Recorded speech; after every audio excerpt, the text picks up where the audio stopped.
हम बात करेंगे क्लास 12th की पॉलिटिकल साइंस। चैप्टर हमारा है 5th, समकालीन विश्व में सुरक्षा। पहले ही आपका 7वें नंबर पे चैप्टर होता था, बट अब ये लेटेस्ट सिलेबस के अकॉर्डिंग आपके 5वें नंबर पे आपको ये चैप्टर दिखेगा। ठीक है, इसमें टॉपिक ये है और लगभग लगभग वही टॉपिक है जो पहले होते थे। इस चैप्टर में आपका कुछ भी चेंज नहीं है। ठीक है, बिल्कुल वैसा का वैसा है। और चैप्टर की वीडियो मैंने ऑलरेडी बनाई हुई है, आप वहाँ से जाके डिटेल में सारे के सारे टॉपिक कर सकते हैं। और आज के इस वीडियो में आपको इस चैप्टर से जितने भी इंपॉर्टेंट एमसीक्यू क्वेश्चन बनते हैं ये कराने वाला हूँ। ठीक है, इसमें कुछ क्वेश्चन मैंने ऐसे भी लिए हैं जो कि प्रीवियस ईयर में आए हुए क्वेश्चन है। टेलीग्राम ग्रुप ज्वाइन कर लो, class 12th ESP new group के नाम से। यहाँ पे आपको सारी अपडेट आने वाले समय में मिलती रहेगी टाइम टू टाइम।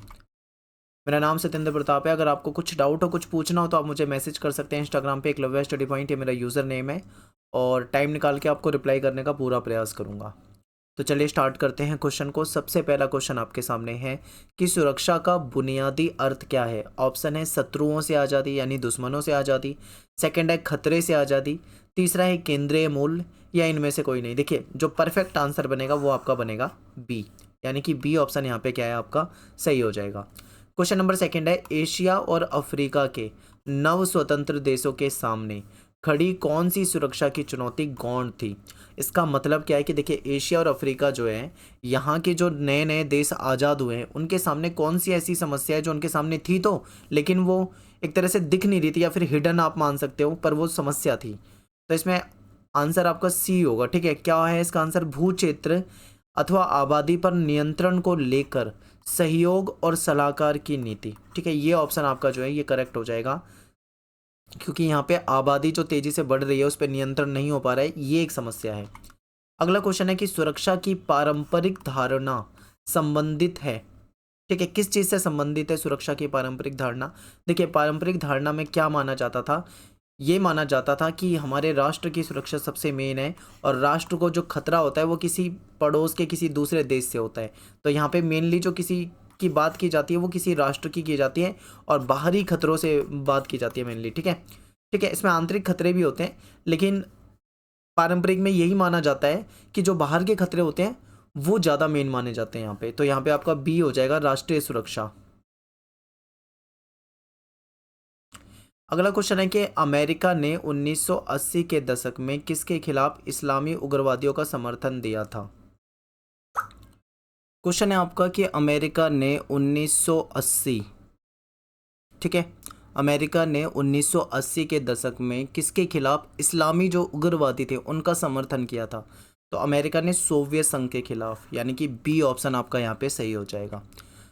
नेक्स्ट है आपका सन 1946 से 1991 के बीच में गृह युद्ध की संख्या जो थी वो उसमें वृद्धि हुई थी, तो वो कितने गुना हो गई थी। ठीक है, तो 2 गुना हो गई थी, यानी कि ऑप्शन आपका ए जो है करेक्ट है। जैविक हथियार संधि, जिसको BWC कहा जाता है, ये संधि जो है ये कब हुई थी। ऑप्शन में है 1992, 81, 72 और 1990। तो देखिए, BWC संधि जो थी है 1972 में, यानी 1972 में हुई थी। तो आपका सी ऑप्शन जो है वो ठीक है। अपरोध का अर्थ क्या होता है।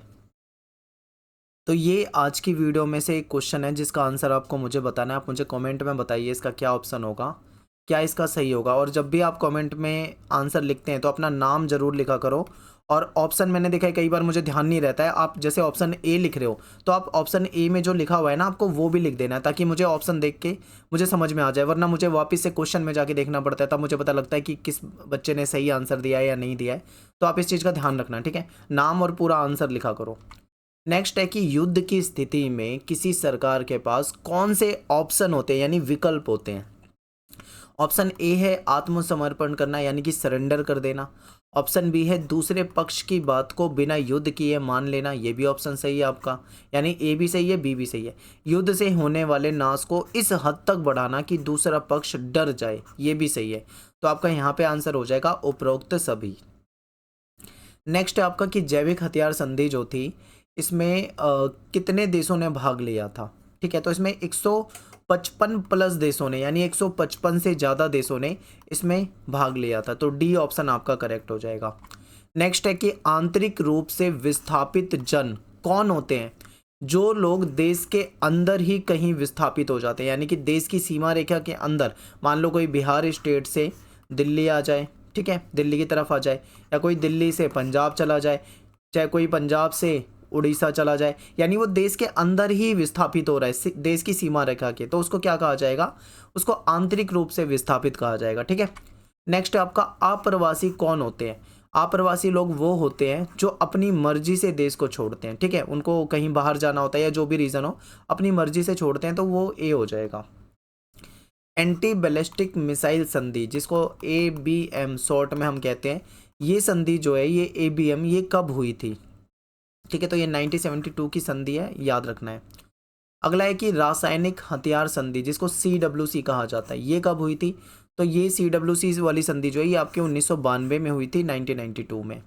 और CWC संधि जो थी, इसमें कितने देशों ने भाग लिया था। ठीक है, कितने देश इसमें शामिल हुए थे, तो इसमें 181 प्लस देश, यानी कि बी ऑप्शन हो जाएगा, 181 प्लस 181 से ज़्यादा देशों ने इसमें भाग लिया था। ठीक है, नेक्स्ट है कि निम्न में से कौन से खतरे के नए स्रोत हैं। तो देखिए, आतंकवाद भी नया स्रोत है, ग्लोबल वार्मिंग भी है, निर्धनता, महामारी, ये सारे के सारे हैं, यानी कि आंसर आपका हो जाएगा लास्ट वाला, उपरोक्त सभी।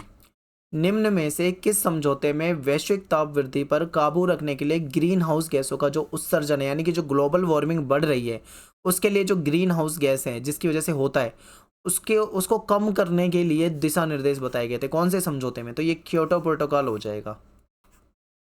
ठीक है, क्योटो प्रोटोकॉल समझौते में, यानी कि बी ऑप्शन आपका हो जाएगा यहाँ पे। नेक्स्ट है शरणार्थी कौन होते हैं। देखिए, शरणार्थी वो होते हैं जो मजबूरी में एक जगह से दूसरी जगह जाते हैं, उनको शरण लेनी पड़ती है, यानी कि बी ऑप्शन हो जाएगा। जो युद्ध या फिर मान लो प्राकृतिक आपदा या कोई राजनीतिक उत्पीड़न हो जाए, इस कारण वो देश छोड़ते हैं, तो वो शरणार्थी कहलाते हैं। 2003 तक पूरी दुनिया में कितने करोड़ लोग HIV एड्स नामक बीमारी से संक्रमित हो चुके थे। तो लगभग 4 करोड़ के आसपास लोग जो हैं वो इससे संक्रमित हो चुके हैं। 1990 के दशक में किस देश ने मैड काऊ नामक बीमारी, ठीक है, एक मैड काऊ नामक बीमारी थी, इसमें अरबों डॉलर का नुकसान झेला था। तो ब्रिटेन में हुआ था ये, ब्रिटेन ने बहुत नुकसान झेला था इस बीमारी के कारण। नेक्स्ट है, किस महाद्वीप में HIV एड्स का सबसे ज़्यादा खतरा है।